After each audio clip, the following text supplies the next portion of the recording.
Hello everyone and welcome to another brand new Heimdal Security webinar. My name is Alina Marie, Webinar Program Manager at Heimdal Security, and of course I will be your host for this event.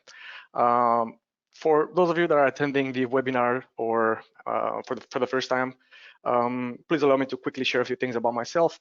For the past 15 years I've worked for different tech companies such as Optimize, HP, and Oracle. I'm passionate about technology and photography, cars, and traveling as well. It's a real pleasure to have you all here. Thank you very much for joining. I hope you will enjoy this session. So this is the agenda for today. Of course, it's only natural to also introduce the Heimdal company for those of you that are attending the webinars for the first time or maybe haven't heard about us yet. And then we'll move forward to talking about email security. We'll discuss how we secure the email, what is email security, how does it work, what are the top threats to email security. I'll give you a couple of tips and tricks on how to spot suspicious emails. And once you do so, maybe how to report them, what to do. And then we'll also talk about how you can deploy some email security best practices in your organization to better help you have a more rock solid cybersecurity posture overall. Of course, I'll also give you a high-level overview of our email security solutions so that you are just better informed whenever you're going to be on the market for such a solution, you know what's out there. On the Q&A session, I'll take any questions that you may shoot up until that time. You can use the question box on your GoToWebinar control panel. If you have a really good story about an email security breach that you may have heard of or maybe you have experienced, and if you'd like to share with us, please write it there in the question box and I'll have a look at it and maybe I'll share it with the entire audience. And also at the very end, I have a little surprise for you guys, so bear with me up until that time. I think you're gonna like it. Good.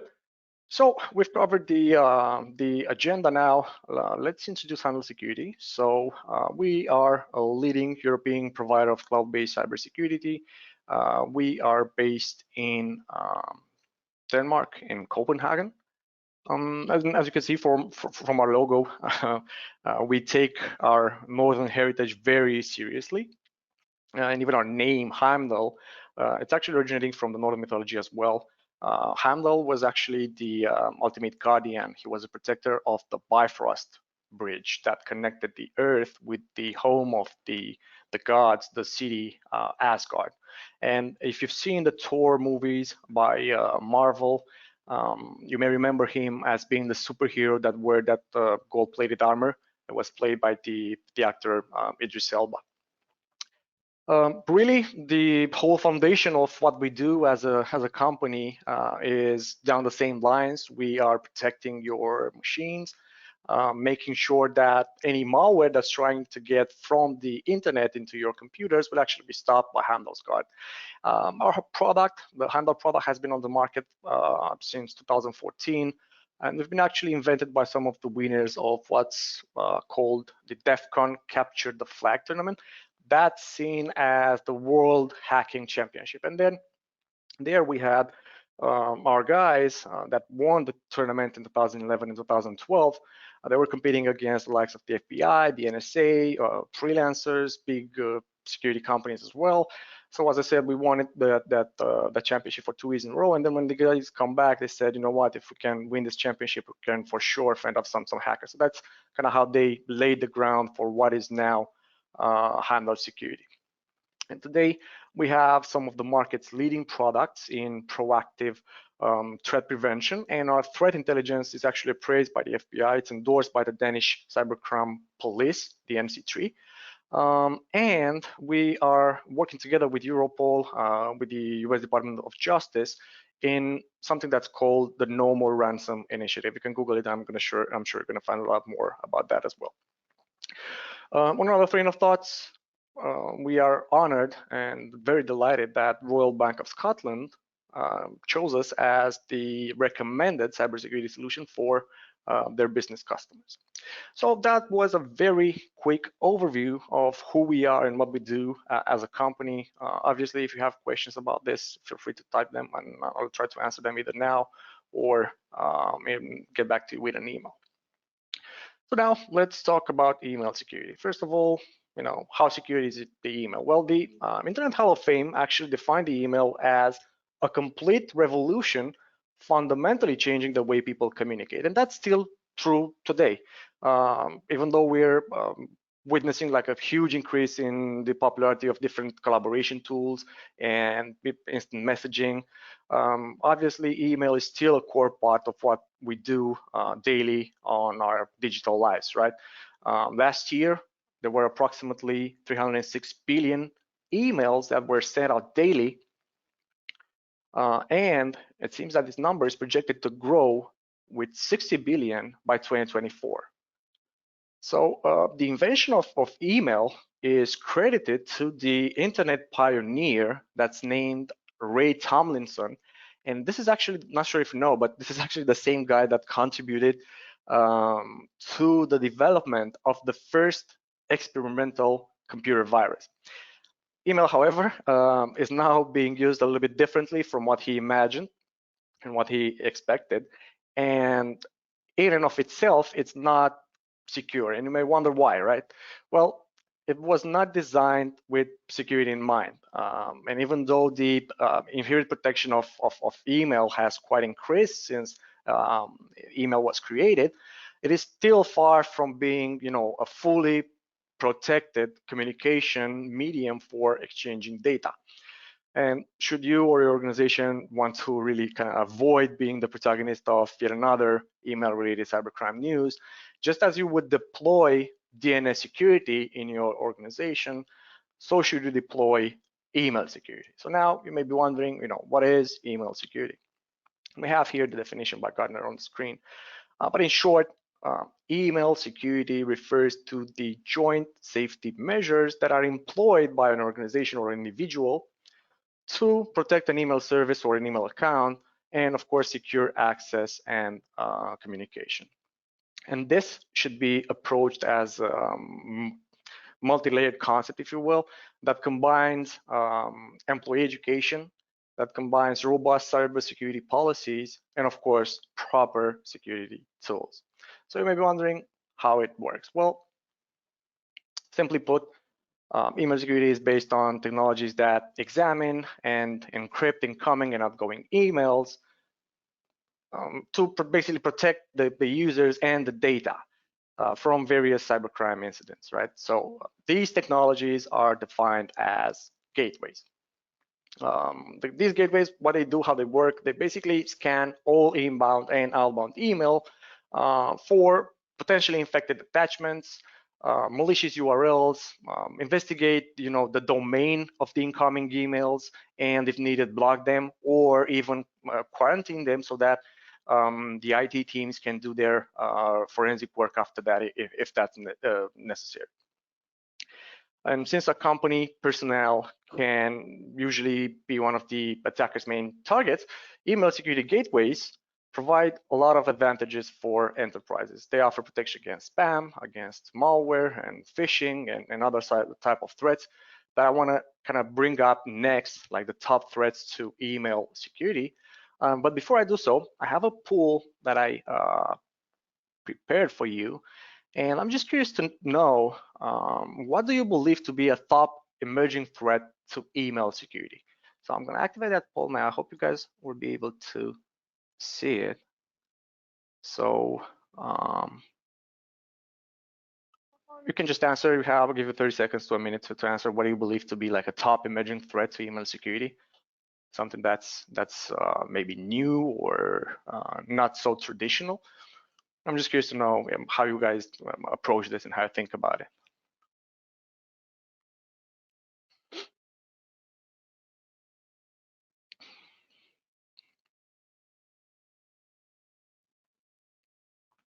All right, 30 seconds left.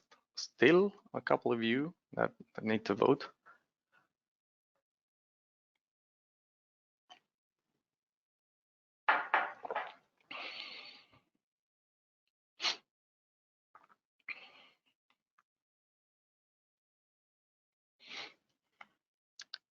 right, so 5 seconds left. Let's have a look at that. I'm gonna close the poll.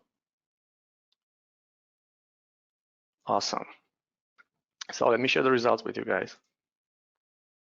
Hope you can see it. So a lot of you still believe that phishing it's going to be an emerging threat. Actually, it's phishing right now, and I'm going to talk a little bit more detail about it. This is like the top email security threat at the moment. But there are still some more advanced type of phishing or cybercrime techniques, if you will, that I'm going to talk about, and those are going to be business email compromise and vendor email compromise. I'll talk about them and kind of give you an overview of how this works and what they do. You may not be aware of it, but they are extremely well crafted, and I would say extremely dangerous as well. So with that in mind, I'm going to hide the poll. I'm going to move on to phishing, as I said. So we have the definition here on the screen, but what happens with a phishing attack is that it usually involves sending emails by pretending to come from legitimate entities, right? And their goal is to trick people into sharing their sensitive information, whether that's login credentials for an email, whether that's credit card information, personal information, or whatever type of information that would actually compromise either a person or an account or a service perhaps that person would use.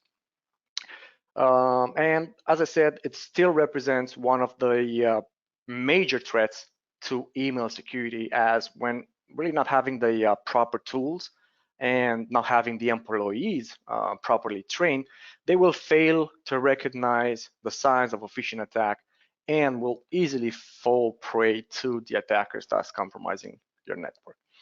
And usually when the attackers deliver phishing, they tend to create panic.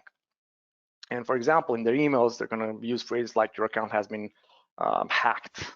Please change the password immediately. Or they're going to try to impersonate some IT person saying you had a security breach. Please go to the following link and change your email password. Or even talk about things like your bank account has been hacked. Please log in here and check your current saldo. All of these work on purely on human mistakes, and the attackers are going to be very creative when they're going to do that. For example, in March 2020, there was a 600% increase in the number of phishing emails that were sent out. 18% of that were related to COVID-19, and they had an increase in the successful attacks by 37%. And that trend doesn't even seems to slow down. According to the anti-phishing working group, 2,100 new phishing websites are created every single month. And only in the past 3 months, we managed to stop over 2 million phishing and fraud emails before they had a chance to do damage to our customers. So still one of the major threats to email security, and still very dangerous and still very successful, it seems, for the hackers. Moving to the next threat, I'm going to talk about email spoofing. Again, we have a definition here on the screen. I'm not going to read it, but to put it in very simple terms, email spoofing is a more targeted and well thought phishing email. They're going to be much more careful when they're going to craft it.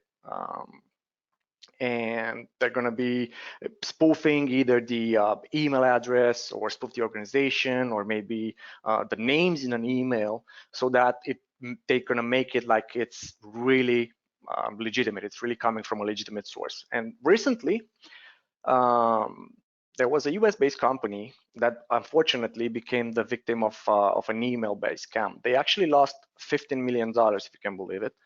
The full story and the anatomy of the attack can be found on an article on our blog.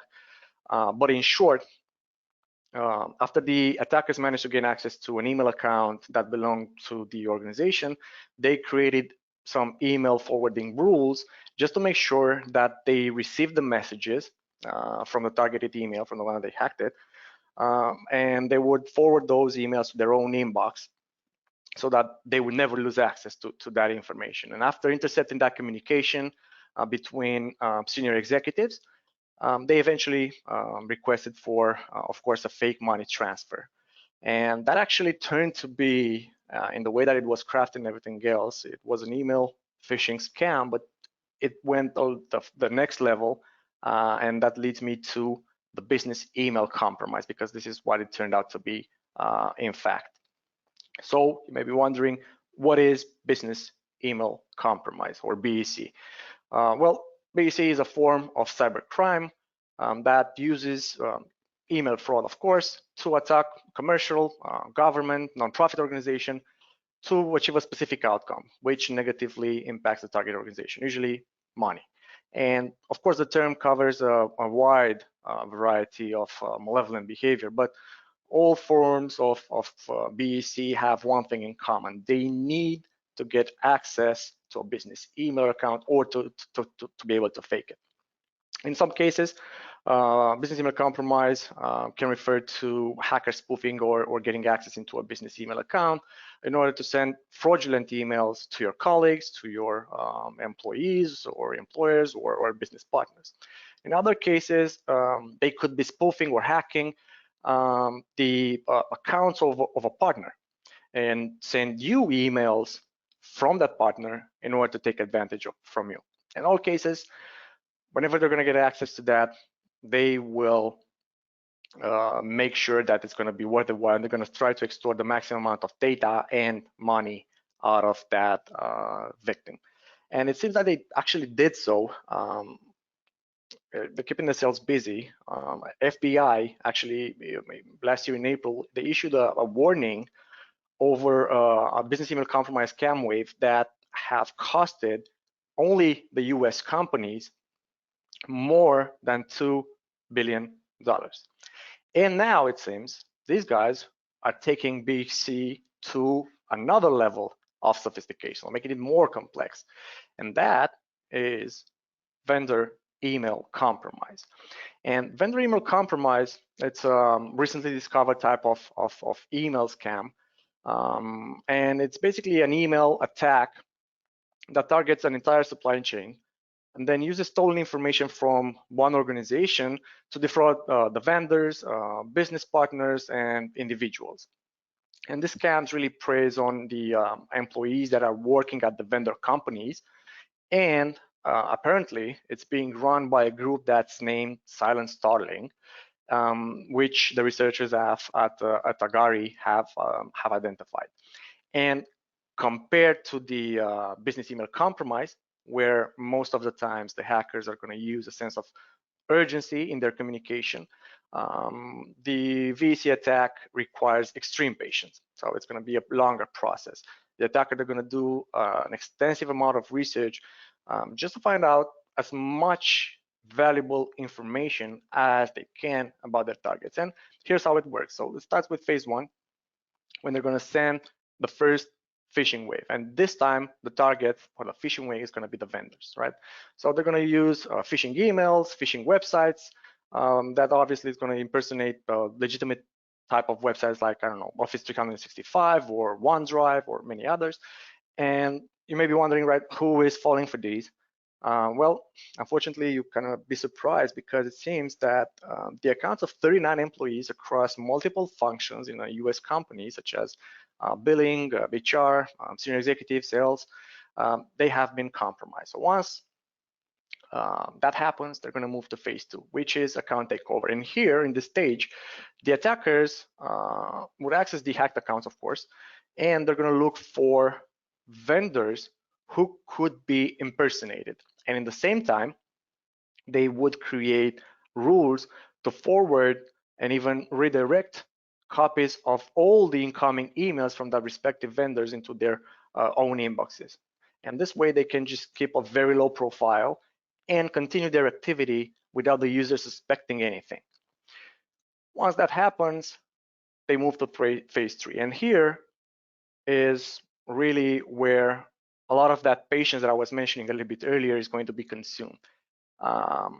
They would need to, in this phase, to spend their time and harvest a lot of information in order to be able to impersonate a real vendor representative, just to make sure that they crafted really, really well. They're going to gather vendor customers. They're going to gather invoices just to get a sense of how they look and how they feel, how the wording in there is done. They're going to gather customer payments, due dates, contracts, due amounts, the persons that are responsible for making the payments, and so on.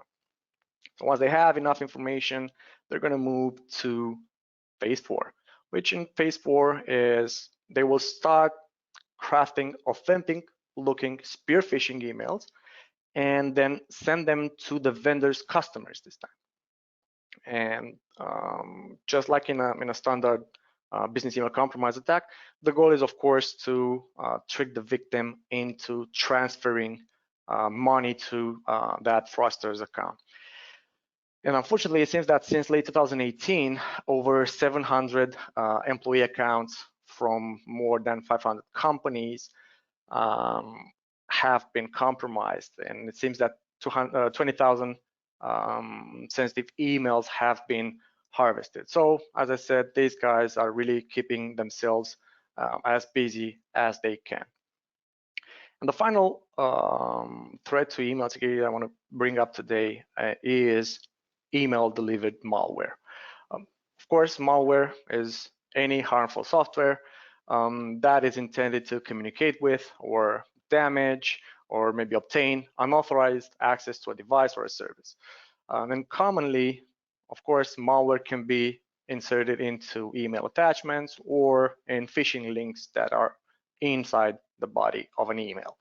And of course, the goal here is to execute different malicious functions, such as maybe encrypting, deleting, exfiltrating data, or even tracking a user's behavior. These malware types can be viruses, can be worms, can be Trojans, spyware, ransomware, just a couple of examples of the type of different forms of malware that can hide in emails. And these malware threats are really getting more and more advanced and challenging to fight with.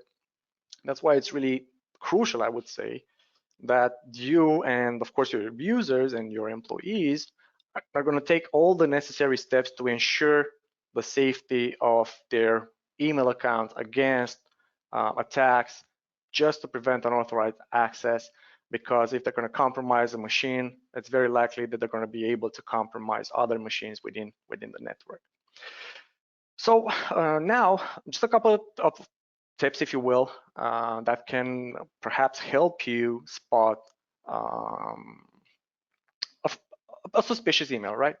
So here's an example of that. This is an email I received. The first thing you need to look out for is make sure that the sender email address is articulate and it matches the company name. If you look here in this picture, you will be able to see that the email appears to come from Chase Online, but it's just a random string of characters that really doesn't make any sense. Then, whenever an email does not contain your name, or if there's a blank space where the name should be, just pay more attention to that. This happens because a lot of times hackers don't have a lot of information about you. They may just have your email address. So they're going to craft templates that match everyone. Then you should also look at how the email is written. You'll notice here in the body of the email that there are a lot of spelling and grammar errors. Pay close attention to that. Whenever an organization is going to send you an email and it's going to be coming from a legitimate organization, a legitimate source, they usually tend to pay very close attention to that type of email, and also be on the lookout for the sense of urgency that the email is kind of providing you. Here is telling me that, they've locked my account and I cannot send payments and withdraw money, basically whatever I'm going to do with a bank account, right? It's trying to rush me and to trick me into getting there. Also, very important, make sure that the images, colors, and the branding in the email match the original website. Pay close attention to that. Sometimes it's going to be pretty close, maybe trickier to spot, but just be on the lookout for that as well. Also, whenever you're going to see a link in an email, it's crucial that you don't click on it at first. Just hover your mouse over it and you're going to be able to visualize on your browser what is actually the address where that so-called legitimate link that we have here is going to take you. So if I hovered over this chase.com login verifications, thinking that this is like a legitimate website, but then the link itself was very different. I erased some of the characters here. I don't want to risk having people going there, but you get the point, I suppose. Also, you should also pay close attention whenever you request or you receive a request from a company you haven't interacted with before, whenever you receive a delivery notice for a package or something that you never expected. If you're notified for you won a prize that you never entered for, you never participated in a competition or something like that. And whenever you receive urgent requests of money, of credentials that need to be changed or validated, just pay close attention to that, as there are high chances that these are going to be a phishing attempt. So what do you do after you have spotted and can identify that this is a phishing email that you're looking at? Well, you can report email fraud, and it's highly encouraged to do so. So if that's happening on your business email address, if you suspect it has been compromised or there's something wrong with it, you see something that kind of attracts your attention, immediately contact your IT administrator or cybersecurity team. That happens even if you, in the same situation, if you've seen an email that has come into your inbox and it looks fishy. So that needs to be forwarded to your IT team or cybersecurity team. If you notice that someone is sending emails in the name of a specific company, you can reach out to that company. You can forward them the questionable email and ask them, what's going on, or maybe let them know about, there's a scam that's going on in your name. Someone's using your brand to scam people, so that they can send out communication or maybe have like a public statement warning people that they shouldn't be clicking on those type of links or shouldn't act on those type of emails. Of course, you can also forward the phishing emails to the US Federal Trade Commission, the anti-phishing working group, the one that I was mentioning just a little bit earlier. Or you can also notify the Internet Crime Complaint Center, the IC3, and you can also report the scams or phishing emails to your state or country consumer protection office. So these were, a couple of tips and tricks on what we can do in this respect, on how you can spot email, phishing emails or fraud attempts or scam attempts, and how you should report them. And before moving to kind of talking about some email security best practices, I have another poll for you guys, and we kind of determined together today that email security helps to keep your organization safe, right? So how do you safeguard your email currently? I'm gonna start with the other poll if I can.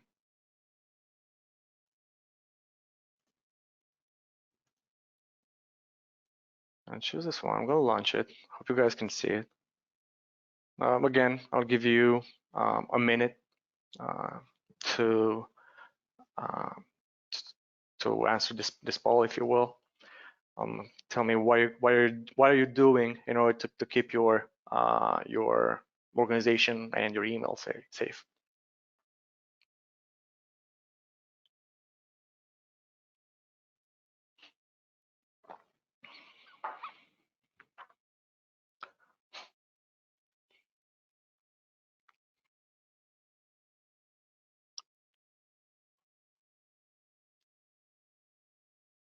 That's awesome.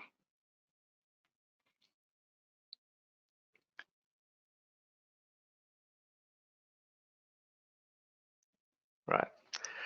This is actually excellent. So I'm going to close the poll now, and I'm going to share the results with you. And as you can see, hopefully, if not, let me know. A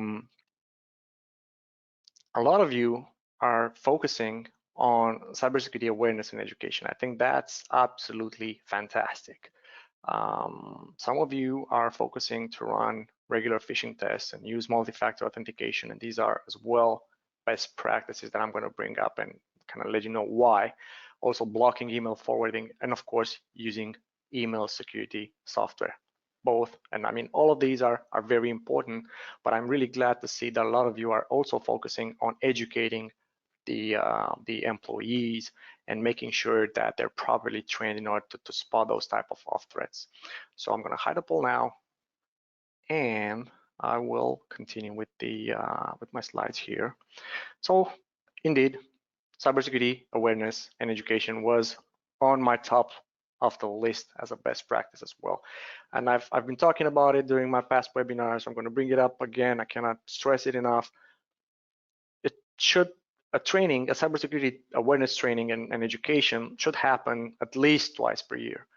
It is crucial that people understand why they would need to do things in a certain way, what would be the consequences of them not doing that, understand the impact that these phishing emails in this situation would have against them and the organization. And that's really tying in with the advice to run regular phishing test. Your personnel is really your greatest protection against the email threats, and especially when it comes to phishing. And the significant risk of endpoint compromise can really be avoided by staff that are educated and that have learned how to recognize, cybersecurity threats, and in this case, phishing attempts. We're talking about, and we had an option in the poll to always use multi-factor authentication. Why is this important? Because in case one of your employees would mistakenly click on a suspicious link, maybe they compromise their username and the passwords.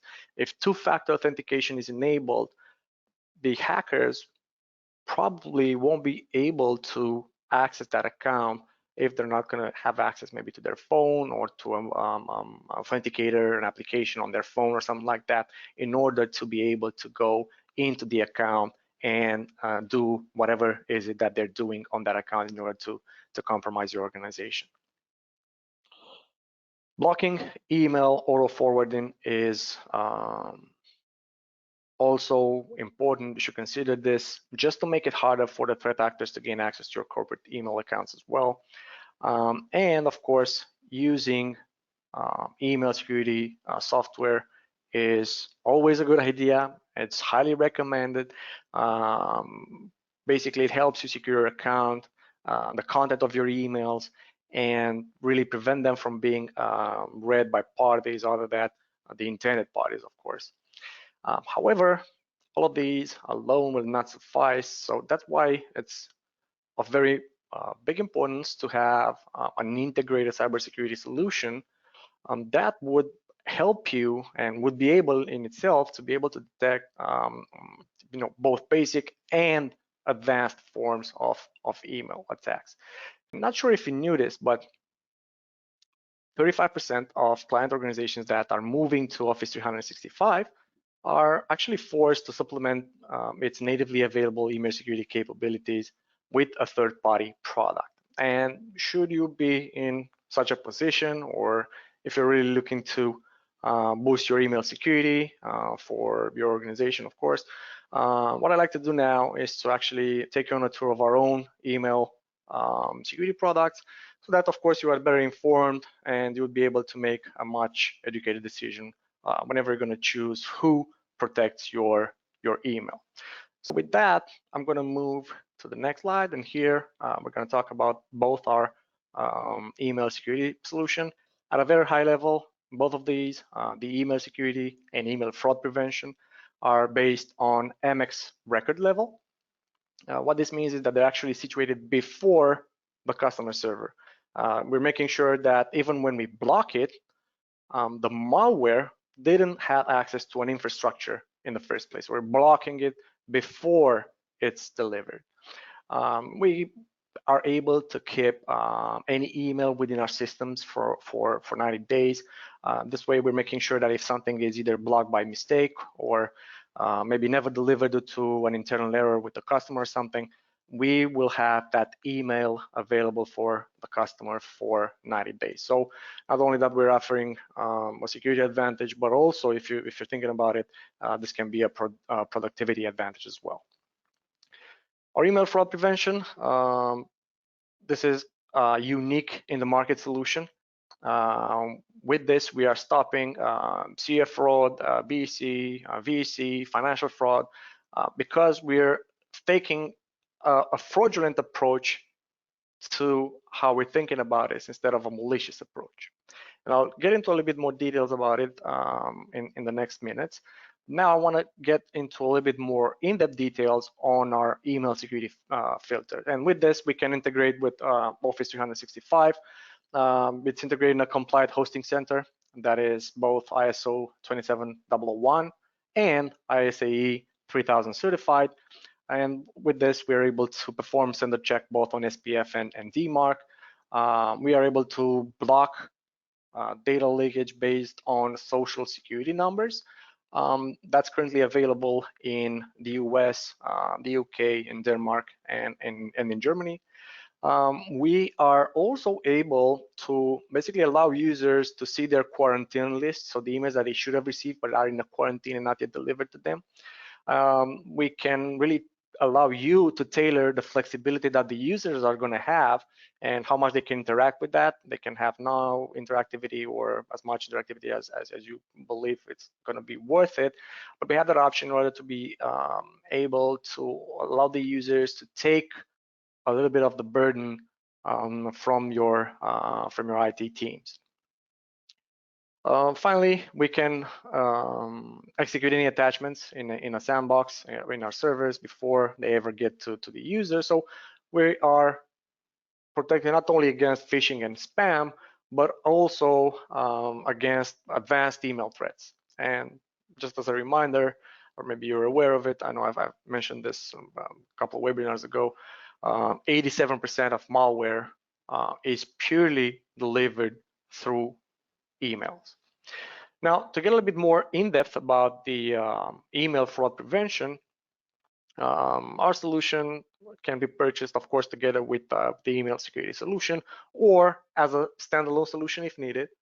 And it will, as I said, protect you against the most intrusive attack patterns that at the moment are CEO fraud and business email compromise and vendor email compromise. And for these, we are using 125 different vectors so that we analyze all incoming emails, and we're able to spot any deviations from normal that will show us that an email is in fact a fraudulent email. We're looking at phraseology, basically the way the email is written. We're able to extract any IBAN account numbers from inside the email, and we can match it up against a list of fraudulent IBAN account numbers. Our solution can also detect if someone has modified an attachment like a PDF invoice. We can check how the links are executed as well. And we can also check if there's been any so-called man in the email attack, when what that means is actually that we can check if anyone has placed themselves in the middle of an email thread or email conversation to basically eavesdrop and have a get information about that. And these are like the top 5 vectors that we are using, but there are still 120 more. So as mentioned, we are able to detect if any request of money or transactions are actually to be taken seriously, or if there's a high criticality score, meaning that there's a big chance of them being actually fraudulent. We're not going to block that email, but we're going to flag it. So whoever's going to receive it is going to see a flag attached to it and say, all right, so maybe I should be more careful with what am I going to do with whatever it's in this email. Maybe I need to call the person that actually said that I should do something, maybe make a payment or something like that. Maybe have a video call with him just to make sure, double check I'm not paying money that I shouldn't pay and then get into trouble. So adding a fraud prevention system on top of your email spam filter, of course, it's going to add you an immense amount of protection that just a standard email spam filter can do. Email security and spam filters, most of the times they're looking after malware. They look after malicious emails and links and phishing and spam, but SEO fraud and business email compromise and vendor email compromise are designed to avoid this because they're going to look 100% legitimate to pretty much any email spam filter. So by adding this, we're fraud prevention and detection, we are blocking any fraud attempts. We're able to detect spoofed emails, modified invoices, imposter threats, and of course, this will save you a lot of time for having to do, manual background checks or on every single invoice that you're perhaps going to have to pay. To help you with that, also there's we have a live team of experts that are sitting 24/7 in order to be able to assist and monitor any attempt of fraudulent attacks into your business. So that, ladies and gentlemen, again, apologies for having the slides paused. I don't know what really happened, but that has been a quick overview of our email security solution. I really hope this helps. Let me move on to the Q&A session now. So let's have a look at what questions we have here. Bear with me.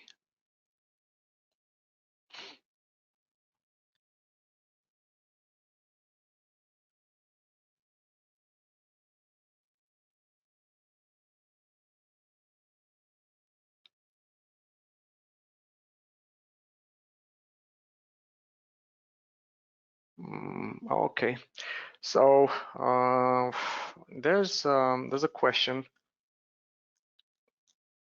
So it says that I said a user can release emails from a quarantine list. So what do you do if there's an attachment that's malicious in that quarantine list?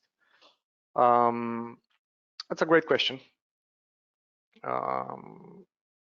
What we do in that situation is that there's an option that we have. It's named forced ATP, and if that option is checked, it will rescan that email, even though the user is going to basically release it from the quarantine, and then send it again into quarantine, but it's going to notify the user that it's being sent to quarantine because it's malicious. So that user would know not to recall that message or to get that message into their inbox because it has a high potential of being malicious, or it's actually malicious. I hope this kind of answers your question. Right.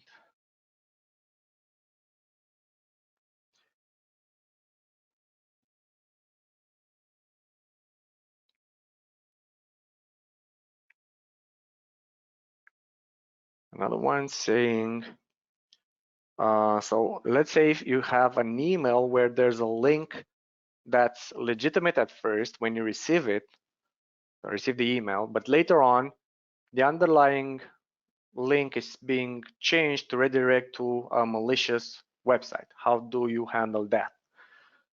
Well, so if that particular domain is safe at first, we won't detect anything suspicious with it.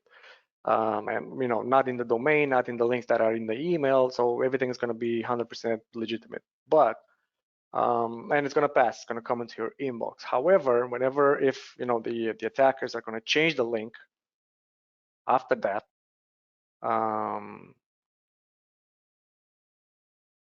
what you would need to have is basically a DNS security solution that will protect you against being sent to that hacked website or compromised website where that directed you from that email. It is, hackers are not using just one single vector whenever they're putting together their own schemes. They are using multiple attack vectors, and because of this, your organizations should also use multiple security layers to protect email, to protect DNS, to protect, make sure that their applications are 100% updated and kept, all the time secure, antivirus, of course, and so on. And I see some very technical type of questions about servers and the development, and if we can expand the control of the MX records for DMARC and SPF. For that, I will get back to you with more technical documentation in an email. So just rest assured, you're not being ignored. You're going to get your answers in the next couple of days. So hopefully that will help you as well. All right, and the final question that I want to take is somebody's asking that we're keeping the emails on a server for 90 days, but if there's a limit or there's like disk space tiers. No, that's the very short answer. You can keep them for 90 days. We're going to keep them on our servers for 90 days. You can, retrieve them whenever you're going to need them. And there is no disk space limit for that 90 days period. So with that, I am gonna end the Q&A session, and I'm gonna move on to the giveaway. And that consists of, everyone that attended the webinar can get their hands on a 30-day enterprise free trial of, any of our products, maybe our email products if that's needed, to trace drive them and, really see for yourselves how that goes, how they go, how they work, how they can work in your own environment, do the tests that you need to do in order to, be confident. Also, one of our cybersecurity consultants are going to get in touch with you for a free vulnerability assessment. So be on the lookout for that as well. And on top of everything that I just mentioned, you're also going to get a key for a free Heimdal Threat Prevention Home license for 1 year and 3 devices from me. That email is going to come in the next couple of days, so check your emails as well. And with this, ladies and gentlemen, I really thank you very much for today's session. Thank you for being here. Very happy to see so many of you attending. I thank you very much for the questions, good questions, for the time that you spent with me today. Hopefully you found the information useful. One small request, please fill in the post webinar survey. This will help you, me and the entire team deliver better content for you in the future. And of course, as usual, until next time, I wish you all good health and stay safe, both offline and online. Thank you very much again, and wish you a very nice day ahead. Bye-bye.